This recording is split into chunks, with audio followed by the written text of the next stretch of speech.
Kamano Adefaya. Je suis diplômé de l'École nationale des finances publiques de Clermont-Ferrand, en France. Et j'enseigne donc le cours de fiscalité. Je forme des experts fiscaux.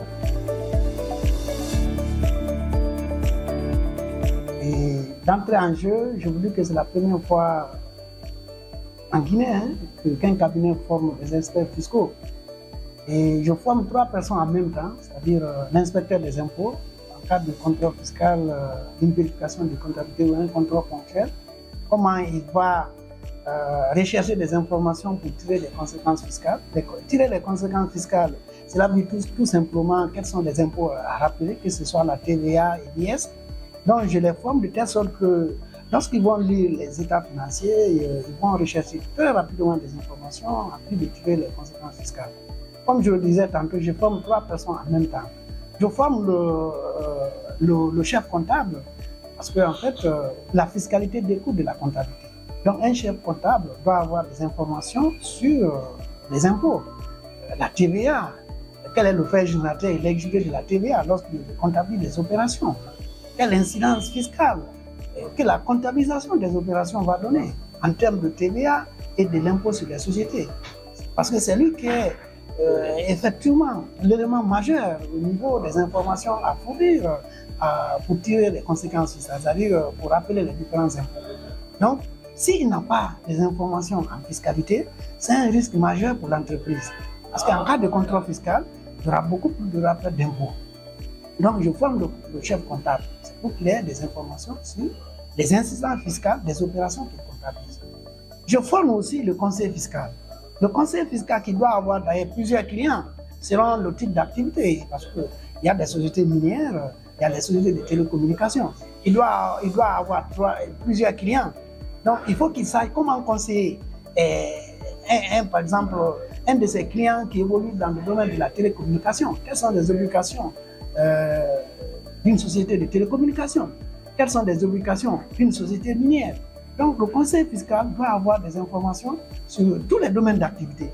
Parce que si un client se présente devant lui, il ne va pas lui dire « Ah, je n'ai pas de compétences en société minière ou bien en société d'assurance ». Lui, il est à la recherche des clients. Donc, le conseil fiscal doit avoir la majorité des informations sur tous les impôts qu'on doit rappeler en Guinée. Donc, il doit non seulement chercher à savoir comment présenter les déclarations uniques d'impôts et des taxes, et comme vous le savez actuellement, avec les réformes fiscales, il y a une plateforme qui est créée au niveau de la Direction générale des impôts. Donc, les contribuables peuvent rester chez eux à travers cette plateforme. Ils font les déclarations. Mais il faut comprendre comment faire les déclarations. C'est pour cette raison que le conseiller fiscal doit avoir des informations nécessaires selon le domaine d'activité, toutes les sociétés qui évoluent en République de Guinée. Donc il doit avoir un bagage vraiment riche pour qu'effectivement il puisse avoir le maximum de clients. Parce qu'on ne va pas refouler un client pour dire non, je n'ai pas la compétence à la société minière, je n'ai pas la compétence à la société de télécommunications, je n'ai pas les compétences pour les banques. Non, toi tu es à la recherche des clients. Parce que plus tu as les clients, plus ton chiffre d'affaires s'élargit. Donc il faut avoir toutes les compétences dans tous les domaines d'activité qui sont exercés au niveau de la République de Guinée. Les futurs conseillers fiscaux que nous formons au niveau de notre cabinet, l'importance pour les contribuables de les avoir en tant que conseillers, c'est d'abord, ils vont les orienter par rapport aux obligations déclaratives et de paiement des impôts en République de Guinée, surtout parce que nous sommes en Guinée. Donc, ils vont leur expliquer quelles sont les obligations fiscales. Si vous prenez une société minière, quels sont les impôts qu'une société minière doit déclarer? Si leur client est une société minière, si leur client est une société de télécommunications, quelles sont les obligations d'une société de télécommunications en Guinée? Quelles sont les obligations d'une société d'assurance? Ensuite, en matière de contrôle fiscal aussi, voilà l'importance. Donc, les conseillers fiscaux vont les assister. Lorsque, par exemple, ils sont programmés pour une vérification de comptabilité ou bien pour un contrôle ponctuel. Donc, ils vont les assister ils vont servir d'intermédiaires entre eux et les inspecteurs des impôts par rapport effectivement à la justification de certains éléments. Et aussi, s'il y a des rappels d'impôts, comment il faut procéder pour procéder à la réponse de cette question pour que les rappels d'impôts soient diminués ou voire même annulés. Et aussi, lorsque l'administration fiscale écrit à un de nos contribuables, à un client, le conseiller fiscal doit savoir comment répondre. Surtout la réponse au courrier de l'administration. Cela a une importance capitale. En termes de délai, il faut répondre dans un délai. Parce que, par exemple, si en termes de vérification de comptabilité, il faut répondre dans un délai de 30 jours. Si au-delà de 30 jours, vous ne répondez pas, ça veut dire que ce que l'administration fiscale vous reporte est bien fondé. Comme on le dit généralement, qui ne dit rien consent. Donc, avec l'expertise fiscale que les auditeurs vont avoir ici, c'est-à-dire ceux qui sont formés ici avec l'expertise fiscale, ils seront outillés pour répondre valablement à l'administration fiscale quand il y a les courriers.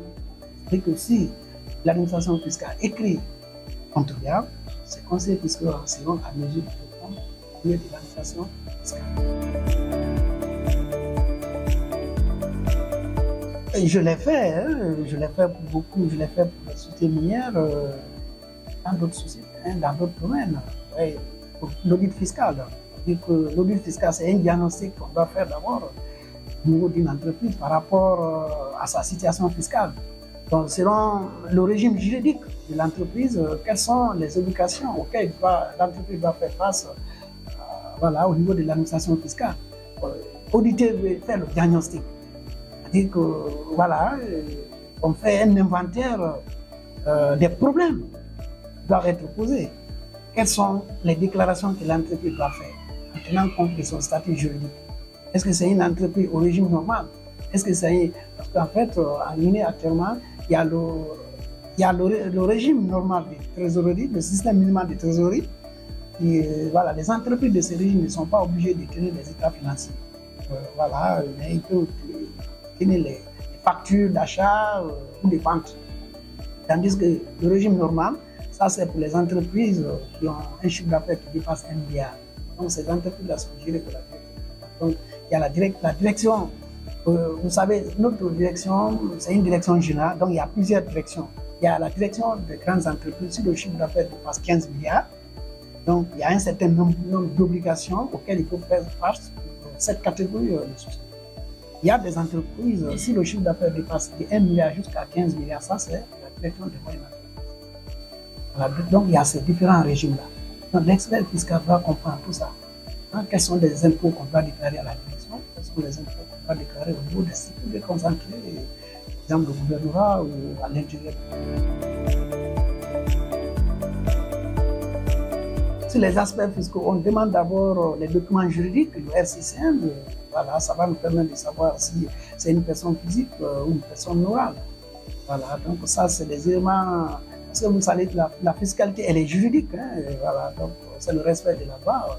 Donc on demande des documents juridiques. RCCM, ça va nous permettre de nous soutenir. Si nous demandons les autres documents, bilan, ça va nous orienter par rapport aux obligations auxquelles l'entreprise doit faire face.